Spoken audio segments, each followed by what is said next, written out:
28 युग झाली, आजही परमात्मा हा विटेवरती उभा आहे. परंतु ते 28 युग जे आहेत ते आपल्याला खऱ्या अर्थाने समजले पाहिजे. जेवढं वर्णन संत महात्म्यांनी सांगितलं, कुठलंही वर्णन आपल्या शरीराच्या बाहेरचं सांगितलं नाही. ते असणारी 28 युग जर कुठली असतील तो परमात्मा कोण असेल हे संत महात्मे सांगून जातात. हे सर्व वर्णन जे सांगितलं ते वर्णन संपूर्ण आपल्या शरीरामधलं आहे. ते 28 युग संत महात्म्यांनी आपल्या शरीरामध्ये सांगितले. आता सांगायचं काम मी करते, मोजायचं काम तुम्हाला करायचंय. जमल ना? नाही तर तुम्ही सांगा, मी मोजते. जमल ना? किती युग बघायचे आपल्याला? जे शरीराच्या आपल्या बाहेर नाही. आपलं जे शरीर आहे जे पंचमहाभूत भूतापासून बनलं. या ठिकाणी आपण म्हणतो मातीपासून नरदेह बनला, शेवटी मातीमध्ये जाणार. परंतु या नरदेहामध्ये काय काय आहे दादांनो हे संत तत्व सांगून जातात. याच आपल्या नरदेहामध्ये आता मोजण्याचं काम फक्त तुम्हाला करायचंय. या आपल्या सुंदर असणाऱ्या नरदेहामध्ये आहे पंचमहाभूत. पंच म्हणजे किती? 5. पंचमहाभूत, पंच ज्ञानेंद्रिय, पंच कर्मेंद्रिय, पंचतत्व, पंचप्राण किती झाले? 25 झाले. बघायचे किती आपल्याला? 28 बघायचे. आणि या शरीरामध्ये मन, बुद्धी आणि अहंकार किती झाले? 28 युग झाले. या 28 युगामध्ये परमात्मा हा आपल्या हृदयामध्ये स्थित आहे. कुठं आहे भगवंत? आपल्या हृदयामध्ये आहे. परंतु आपण भगवंताला कुठं शोधतो? बाहेर शोधतो दादांनो. आता हे पंचमहाभूत, पंच ज्ञानेंद्रिय, पंचकर्मेंद्रिय, पंचप्राण, पंचतत्व हे लक्षामध्ये राहतील का आपल्या? लक्षामध्ये राहतील आपल्या? हा. सकाळी काय भाषे खाली, संध्याकाळी लक्षामध्ये राहा. हा, म्हणजे 2 मिनिटं आपल्याला आठवायला जातात. कुणी जर विचारलं तर काय खाल्लं संध्याकाळी किंवा काय खाल्लं सकाळी, तर हे 28 युग आपल्या लक्षामध्ये राहणार नाही. मग याच्यापेक्षा संत महात्म्यांनी सोपं करून आपल्याला सांगितलं. हरिपाठ आपल्या पाठ आहे सर्वांच्या? नाही. जरी हरिपाठ पाठ नसला तरी हरिपाठ सगळ्यांच्या. तोंडपाठ आहे? नाही. कानपाठ आहे? हा, कानपाठ आहे. म्हणजे हरिपाठ आपल्याला दुसरं म्हणायला लागलं की बरोबर हरिपाठ आपल्याला त्यांच्या पाठीमागे म्हणता येतो. हरिपाठामध्ये माऊली ज्ञानोबांनी एक अभंग लिहिला, त्यामध्ये असं सांगतात. आता या ठिकाणी हरिपाठामध्ये त्या 28 युगांचं वर्णन माऊली ज्ञानोबा करतात. आता हे त्याच्यापेक्षा सोपं आहे दादांनो. एक अभंग आहे की चहू विधी जाण. चहू वेद, चहू म्हणजे 4 वेद, ऋग्वेद, यजुर्वेद, अथर्ववेद आणि सामवेद. 4 वेद, 6 शास्त्र, चहुवेदी जाण, 6 शास्त्री कारण आणि 18 पुराणे हरसी गादी. आता 4 वेद, 6 शास्त्र, 4 अधिक 6 बरोबर किती झाले? 10 झाले. आणि 10 अधिक 18 पुराणे हरसी गादी. 10 अधिक 18 बरोबर किती झाले? 28 युग झाले. याच्यामध्ये परमात्मा आपल्या जवळ आहे. कारण की माऊली ज्ञानोबा सांगतात, तू आहे तुझपाशी परी तू जागा चुकलाशी. परमात्मा आपल्यापासून किती लांब आहे? किती लांब आहे? अजिबात लांब नाही. याच्याही पेक्षा सोपं करून संत महात्मे सांगतात दादांनो. आता 4 वेद, 6 शास्त्र, 18 पुराण. 18 पुराण आपल्या लक्षामध्ये राहतात. आपल्याला भागवत पुराण माहिती, मत्स्य पुराण, कुर्म पुराण, वराह पुराण, वामन पुराण, नृसिंह पुराण, अनेक पुराण आहेत. म्हणजे मुख्यतः किती पुराण आहेत? 18 पुराण आहेत. पण आपल्या लक्षामध्ये एकच पुराण आहे. कुठलं? पोळीचं पुराण.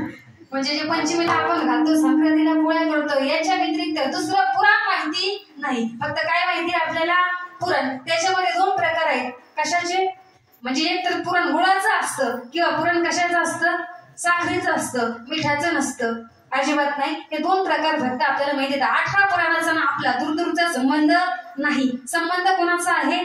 महाराज मंडळीचा आहे, गायकांचा आहे, वादकांचा आहे. परंतु आपलाही संबंध पुराणांशी आला पाहिजे. कारण की त्याच्यासाठी आपला या मृत्यूलोकामध्ये जन्म झालेला आहे.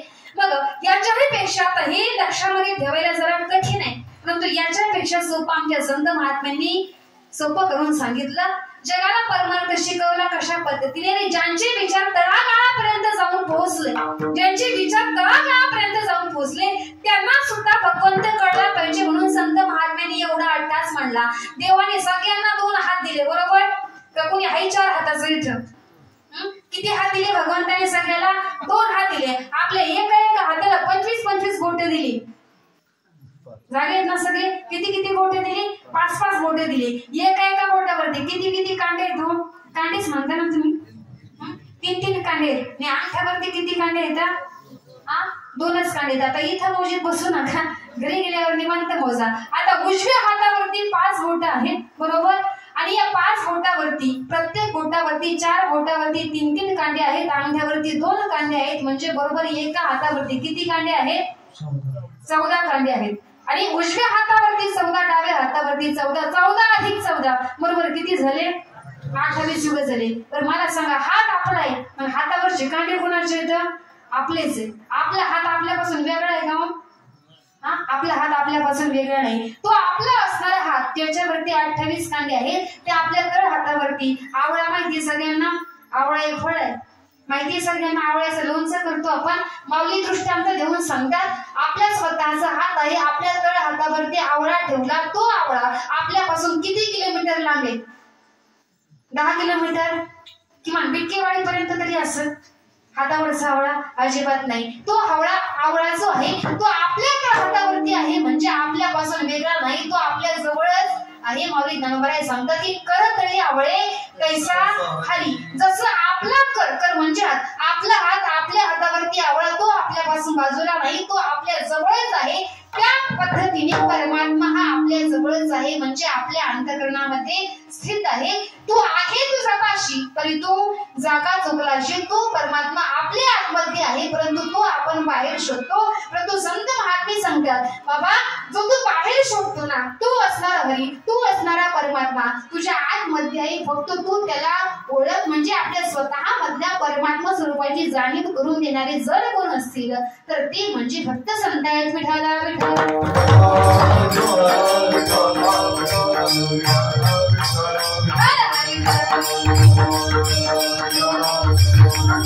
गोष्टीला आपण स्वतः डोकं लावत नाही दादांनो, कारण की डेंजर युगामध्ये आपला जन्म झालाय. डेंजर युग म्हणजे दुसरं कुठलं युग नाही, त्या कलियुगालाच खरी अर्थाने डेंजर म्हटलं.